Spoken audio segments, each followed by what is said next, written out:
Our top focus, Defence Minister A.K. Antony will be opening the biannual Naval Commanders Conference in Delhi today. In fact, the minister, fresh from flagging off Navy's first MiG-29K squadron in Goa, is expected to highlight concerns over the increasing Chinese naval activity in the Indian Ocean. China's first aircraft carrier, Liaoning, is expected to begin a long cruise this year, and Indian naval intelligence says that there are indications that China is looking for bases to sustain a permanent naval presence in the Indian Ocean. Also, Gwadar base in Pakistan's Balochistan province recently had its depth dredged to 14 meters to allow aircraft carriers and submarines to dock there. There's also speculation that Sri Lanka may also grant port facilities to Chinese ships at Hambantota port. China is also known to be interested in establishing a naval presence in the Maldives, and Chinese companies have won a contract to build the biggest port in Africa at Bagamoyo in northeast Tanzania. Alright, for more on that, let's go across to our Strategic Affairs editor Surya Gangadharan joining us from the capital.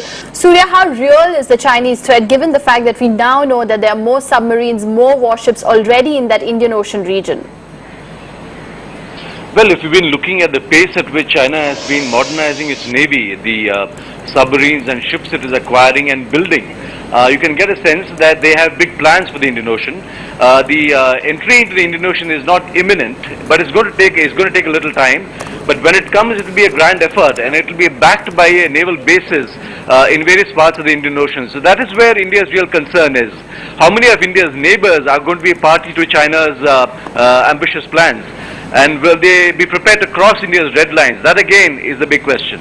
Surya, during the Ladakh incursions, we had done these comparisons about, at least on the LAC, the kind of, troop deployments on both sides of India and China as well. As far as the naval threat is concerned, give us a sense of where India stands compared to China. First of all, India's navy is much smaller than China's navy. And at the end of the day, Chinese shipyards produce far more ships than Indian naval shipyards do. There's also the fact that China is buying a lot of vessels. It's already built the Liaoning, which they acquired actually from Russia. They have plans to build a nuclear-powered aircraft carrier also. They've introduced new nuclear submarines. So you can get a sense that they have huge plans for their navy. It's now seen as the main projector of China's power in the world. In that sense, India's own, the challenges for India are far greater.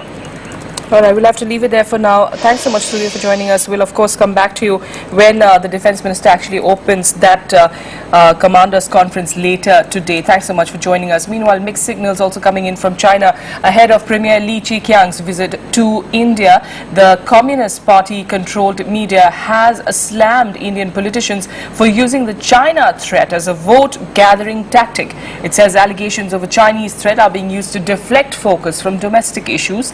It also warns that there is a deep mistrust of China and that India may choose to ally with the US to contain Chinese influence in the region.